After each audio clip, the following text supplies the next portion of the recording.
J'y ai grandi dans une banlieue résidentielle de Lyon où les pelouses étaient tondues de près et où les pères mesuraient leur valeur aux fils qui perpétueraient leur nom. Mon père, Nicolas Leroy, correspondait parfaitement à ce moule. Il était directeur d'une agence bancaire, parlait peu mais exigeait l'obéissance absolue.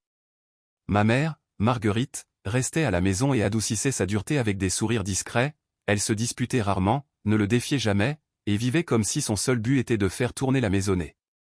Mes deux frères aînés semblaient briller sous le regard de mon père. Thomas, déjà adolescent quand j'y étais petite, recevait des applaudissements pour ses excellentes notes et ses rôles de leader, tandis que Antoine, plus proche de moi en âge, recevait des trophées et des encouragements constants pour ses matchs de foot le week-end, leur victoire étant célébrée à table avec des rires et des éloges. Mes propres victoires, des bulletins scolaires avec les félicitations du conseil de classe et des premiers prix au concours de sciences, elles n'étaient reconnues que d'un simple hochement de tête avant que la conversation ne revienne sur les garçons. J'y ai essayé de les égaler, j'y ai étudié plus dur, couru plus vite, j'y ai même supplié pour avoir des camions en jouets au lieu de poupées, pensant que peut-être mon père me remarquerait, mais l'approbation n'est jamais venue. La seule réponse de ma mère a été de m'apprendre à cuisiner, à plier le linge avec précision, à tenir une maison en ordre, en me disant que c'étaient des compétences qui me rendraient précieuses un jour, précieuses pour quelqu'un d'autre voulait-elle dire. Quand ma mère est retombée enceinte, mon père a déclaré avec certitude que le bébé serait un garçon, il a peint la chambre en bleu avant même que son ventre ne s'arrondisse, et quand Léo est né, il l'a traité comme la preuve de sa destinée, posant pour des photos, distribuant des cigares et appelant l'avenir de la famille. J'y avais 10 ans, assez grande pour comprendre que j'y étais devenu inutile. Le matin où ils me l'ont annoncé, le ciel de Lyon était gris et humide, le genre de temps qui appelait généralement un chocolat chaud et des plaids, mais au lieu de cela, mon père s'est raclé la gorge au petit déjeuner et a annoncé que j'y irais bientôt vivre avec une meilleure famille. Il parlait comme s'il finalisait un virement à la banque, et non comme s'il se débarrassait de sa fille, tandis que ma mère était assise à côté de lui, les yeux baissés sur son assiette, les doigts tortillant et l'ourlet de son tablier. Au début, j'y ai cru que c'était une punition, que si je m'excusais de ne pas être à la hauteur, d'être trop bruyante, trop calme, trop fille, ils changeraient d'avis, mais leur calme ne laissait aucune place à la négociation. Mon père m'a donné jusqu'à l'après-midi pour faire mes affaires, une seule valise a-t-il dit, uniquement l'essentiel, alors j'y ai marché jusqu'à ma chambre dans un état de choc, fixant les murs rose pâle qui ne m'avaient jamais vraiment appartenu. J'y ai ouvert le placard et j'y ai regardé les rangées de robes, de pulls des écoles, de vêtements hérités de mes cousines pour me demander ce qui était essentiel, puis j'y ai plié 2 tenues de rechange, j'y ai glissé les livres de poche que j'y avais lus jusqu'à ce que leur dos se fissure, et j'y ai calé mon lapin en peluche usé dans un coin. Sur le dessus, j'y ai placé une photo encadrée de Noël, la dernière avant la naissance de Léo, où nous ressemblions presque à une famille, car je voulais une preuve qu'un jour j'y avais eu ma place. Cet après-midi-là, ils m'ont conduit en centre-ville et se sont garés devant un bâtiment trapu en briques avec un panneau délavé de l'aide sociale à l'enfance, où la femme qui nous a accueillis à la porte tenait un porte-bloc et arborait un sourire fatigué. Mon père a rempli les formulaires d'un geste brusque, a remis la valise et lui a serré la main comme s'il concluait une affaire, puis ma mère m'a serré dans ses bras une seule fois, légèrement, en me murmurant que je comprendrais quand je serais plus grande, avant qu'il ne s'éloigne sans se retourner. Cette nuit-là, dans le foyer de l'enfance, je me suis allongé sur un lit étroit qui sentait l'eau de Javel, serrant la photo contre ma poitrine, et je me suis fait la promesse dans le silence de ne plus jamais supplier qu'on m'aime, et de ne jamais oublier le jour où j'y ai appris ma véritable valeur. Le foyer n'était que le début, car en l'espace de quelques semaines, j'y ai été placé dans ma première famille des accueils, une maison bondée de la banlieue et de Lyon, à Vénissieux, où 6 autres enfants partageaient déjà trop peu d'espace.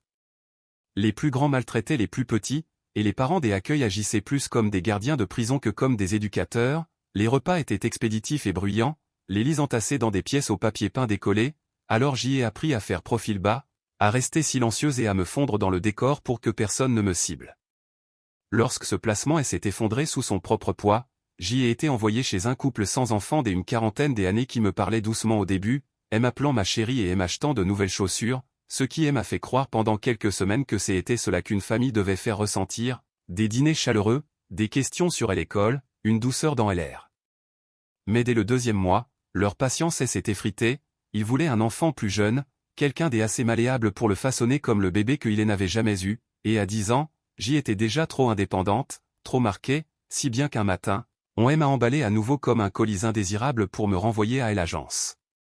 L'arrêt suivant fut un pavillon de banlieue soigné avec des pelouses impeccables et des placards verrouillés, où les parents étaient ponctuels concernant les règles et l'argent de poche, mais leurs yeux s'attardaient davantage sur les chèques de subvention que sur les enfants qu'ils accueillaient. J'y étais une ligne de dépense dans leur budget mensuel, une bouche de plus qui leur rapportait de l'argent. Leur sourire n'atteignait jamais leurs yeux, et j'y ai cessé d'en attendre de leur part, ma stratégie durant ces années devenant la survie par l'effacement, je me repliais dans les coins, remplissais mes cahiers de devoirs scolaires minutieux et évitais de demander quoi que ce soit au-delà du strict nécessaire. Les professeurs me félicitaient pour mon assiduité, mais aucun d'eux ne voyait que mon silence n'était pas de la discipline, c'était une défense, et la seule qui semblait le remarquer était mon assistante sociale, Hélène Dupont, qui arrivait chaque mois avec un porte-bloc et un regard perçant auquel presque rien n'échappait. « Tu es brillante, Céline », m'a-t-elle dit un jour en se penchant au-dessus de la table du bureau de l'aide sociale, mais tu te caches derrière ces bonnes notes, ce à quoi je n'ai pas répondu car je ne savais pas comment le faire, et pourtant une part de moi se demandait ce qu'elle voyait que les autres ne voyaient pas. Cette question persistait lorsqu'elle a commencé à mentionner un homme nommé Jacques Lambert, dont elle aime à parler un après-midi gris au bureau de l'agence, en tapotant son stylo contre le dossier qu'elle portait, m'expliquant qu'il vivait juste à la sortie de Lyon dans une grande maison meulière avec trop d'espace pour un seul homme, qu'il avait 62 ans, était veuf, sans enfant, et souhaitait à nouveau devenir famille des accueils. J'y ai hoché la tête, impassible, car j'y avais déjà entendu des promesses de ce genre auparavant, mais une semaine plus tard, j'y étais assise raidie dans la voiture des Hélène alors que nous tournions dans une allée bordée des arbres qui s'arrêtait devant une belle maison bourgeoise avec un large porche, où Jacques Lambert attendait déjà, appuyé contre la rambarde avec une patience qui semblait naturelle. Il était grand et svelte, ses cheveux argentés soigneusement coiffés en arrière, et ses yeux d'un bleu pâle ont croisé les miens sans forcer un sourire, me disant simplement « Tu dois être Céline, j'y espérais te rencontrer », sans me demander de faire bonne impression, sans énumérer les règles de la maison, mais en me guidant à travers les pièces, sur les parquets cirés avec soin, devant les étagères remplies de livres, avec une légère odeur des herbes de Provence qui mijotaient dans la cuisine. Lorsqu'il a ouvert la porte de la chambre qui pourrait être la mienne, il a juste dit « Je n'ai pas fait les peintures, je me suis dit que tu voudrais peut-être choisir les couleurs toi-même, ce que personne ne m'avait jamais demandé auparavant. » Dans les semaines qui ont suivi, je l'ai testé avec le silence, et il a répondu par sa présence, quand des cauchemars me réveillaient en sursaut, je le trouvais devant ma porte avec un chocolat chaud, et quand j'y avais des difficultés. Avec mes devoirs, il s'asseyait à côté de moi jusqu'à ce que les problèmes soient résolus. Un samedi, je l'ai trouvé dans le garage en train de mesurer des planches de bois, m'expliquant qu'il construisait une bibliothèque car il estimait que mes livres méritaient un endroit approprié, et ce sont ces petites choses qui ont commencé à faire tomber mes défenses, comme la façon dont il accrochait mes dessins des écoles sur le réfrigérateur ou la façon dont il ne pressait jamais mes mots quand j'y osais enfin les prononcer. À 11 ans, j'y ai appris à quoi ressemblait la stabilité le jour où le tribunal a finalisé l'adoption. Hélène souriait pendant que le juge prononçait mon nouveau nom, Céline Lambert, et bien que je tenais les papiers dans mes mains, c'est le hochement de tête silencieux de Jacques qui m'a ancré, rendant la permanence possible pour la première fois, et le poids de l'appartenance s'est posé sur moi comme une couverture dont j'ignorais avoir besoin. Jacques avait le don de m'ouvrir au monde sans que cela ne ressemble à une leçon. Un samedi, il m'a emmené dans le vieux Lyon, et nous avons marché à travers les grandes cours et les traboules historiques, me montrant les lignes des escaliers, l'équilibre des fenêtres, et la façon dont la lumière semblait nous suivre d'une pièce à l'autre. Un autre week-end, il m'a guidé sur la place des terreaux et dans le quartier de la Confluence, où l'eau en cascade sur les marches et les bâtiments modernes semblaient à la fois naturels et construits, me disant que l'architecture n'est pas seulement une question de murs, mais qu'elle sert à façonner la façon dont les gens se sentent à l'intérieur d'un espace. Ces sorties ont planté quelque chose en moi, j'y ai commencé à dessiner dans des carnets, pas seulement des maisons, mais des quartiers entiers, inventant des moyens de les rendre plus chaleureux, plus sûrs, plus vivants, et Jacques m'a acheté des crayons et du papier millimétré, sans jamais douter de mon sérieux, m'encourageant simplement comme s'il savait déjà où cela allait mener. Le lycée m'a mise à l'épreuve d'une autre manière, je portais toujours en moi l'instinct de disparaître, mais lentement, j'y ai appris à tenir bon, surtout quand Chloé Martin a fait irruption dans ma vie en classe de seconde, se glissant sur le siège à côté de moi à la bibliothèque et annonçant que nous serions partenaires pour un projet des histoires. Elle était confiante, franche, impossible à ignorer, et d'une manière ou d'une autre, elle a décidé que je valais la peine d'être connue, si bien que, malgré ma propre prudence, je l'ai laissé rester, ayant pour la première fois quelqu'un de mon âge qui s'intéressait à moi, non pas par obligation, mais par envie. La thérapie a aussi aidé, le bureau du docteur. Alice Morel était remplie de livres et de fauteuils confortables, un endroit où le silence n'était pas puni, et elle m'a guidé à travers les années que j'y avais essayé d'enfouir, me rappelant que le rejet de mes parents en disait plus sur leurs propres limites que sur les miennes, Ce que j'y ai lentement commencé à croire. Arrivé en terminale, l'impossible et ses produits, une lettre des acceptations de l'École nationale supérieure des architectures de Paris, imprimée en lettres grasses, que Jacques a encadrée et accrochée dans le salon, disant à tous les visiteurs que sa fille partait étudier dans la capitale, et pour la première fois, le mot avenir ne m'effrayait plus, car j'y avais l'impression que c'était quelque chose que j'y avais déjà commencé à bâtir. Au début de la trentaine, j'y avais trouvé mon rythme, mes créations n'étaient plus seulement des croquis dans des carnets, mais des structures qui s'élevaient fièrement à travers Lyon, des centres communautaires avec des murs de verre et des cours intérieurs où les voisins se rassemblaient, les prix affluaient, tout comme les articles dans les journaux locaux et les invitations à donner des conférences. Pourtant, chaque accomplissement me semblait incomplet si je ne pouvais pas le partager avec Jacques, qui restait mon ancre, assis au premier rang lors des inaugurations, sa fierté étant constante et silencieuse, et c'est lors d'une de ces célébrations que j'y ai remarqué le changement. Il applaudissait, mais ses mains tremblaient légèrement, et plus tard au dîner, il a repoussé la nourriture dans son assiette, ayant perdu l'appétit, et quand je lui ai posé la question, il a éludé avec une blague sur son âge qui le rattrapait, mais quelques semaines plus tard, la vérité m'a frappé comme la foudre, un cancer du pancréas de stade 4. Le diagnostic m'a anéanti, mais Jacques semblait presque calme, disant doucement que l'on ne peut pas choisir la longueur de la route, seulement la façon de la parcourir, refusant les traitements agressifs qui lui voleraient le peu de temps qu'il lui restait pour choisir de rester à la maison, et j'y ai choisi d'être son aide-soignante. Notre maison est devenue un lieu de journée mesuré, les matins étaient rythmés par les horaires des médicaments et le thé dans la véranda, les après-midi, nous feuilletions des albums photos, ces histoires tissant le passé en quelque chose que je pourrais porter vers l'avenir, et le soir, quand la douleur se faisait plus forte, je m'asseyais à côté de lui et je lisais à haute voix, ma voix remplissant le silence qui m'effrayait tant enfant, mais qui ressemblait maintenant à une protection. Même si son corps s'affaiblissait, son esprit restait vif, il m'interrogeait sur mes projets, m'exhortait à continuer de construire, me rappelant que mon travail avait de l'importance, et lors d'une nuit tranquille où la pluie tapait contre les fenêtres, il m'a pris la main, sa voix n'étant plus qu'un murmure, mais ses mots se sont gravés en moi, construit quelque chose qui nous survivra à tous les deux. Je suis resté avec lui jusqu'à la toute fin, lui tenant la main pendant que sa respiration ralentissait, lui disant qu'il m'avait donné bien plus que n'importe quel plan des architectures et n'aurait pu le faire, et quand le silence est finalement arrivé, j'y ai eu l'impression que le monde avait basculé, mais sous le chagrin, il y avait une résolution constante, le début d'une promesse que je devrais tenir. Les semaines qui ont suivi le décès de Jacques se sont confondues dans un brouillard de condoléances et de paperasse, je traversais tout cela comme sous l'eau, chaque pas ralenti par le deuil, et lorsque le notaire m'a convoqué à son bureau, je ne m'attendais que à des formalités concernant sa maison, ses économies et quelques effets personnels. Ce à quoi je ne m'attendais pas, c'était le chiffre écrit à l'encre noire sur le testament, Jacques m'avait tout laissé, sa modeste maison, ses investissements et les restes de l'entreprise qu'il avait vendue des années auparavant, le tout s'élevant à plus de 25 millions d'euros, un montant que j'y ai fixé un long moment, incapable de le concilier avec l'homme qui préférait les chemises en flanelle et les vieux gants de jardinage. Il n'avait jamais vécu dans le luxe, trouvant ses joies dans les livres, les dîners tranquilles et ma compagnie, et découvrir qu'il avait gardé une telle richesse m'a fait réaliser à quel point j'y avais sous-estimé l'ampleur de ses sacrifices, lui qui avait épargné, investi et protégé pour tout me confier aujourd'hui. La nouvelle a circulé vite, en quelques jours, la presse locale a publié l'histoire une architecte hérite de la fortune Lambert, mon visage tiré d'un site web professionnel apparaissant à côté de titres que je n'avais jamais demandé, les collègues m'offrant des félicitations maladroites, les inconnus me traitant comme une curiosité, et les connaissances évoquant de nouvelles opportunités qui me semblaient soudainement corrompues.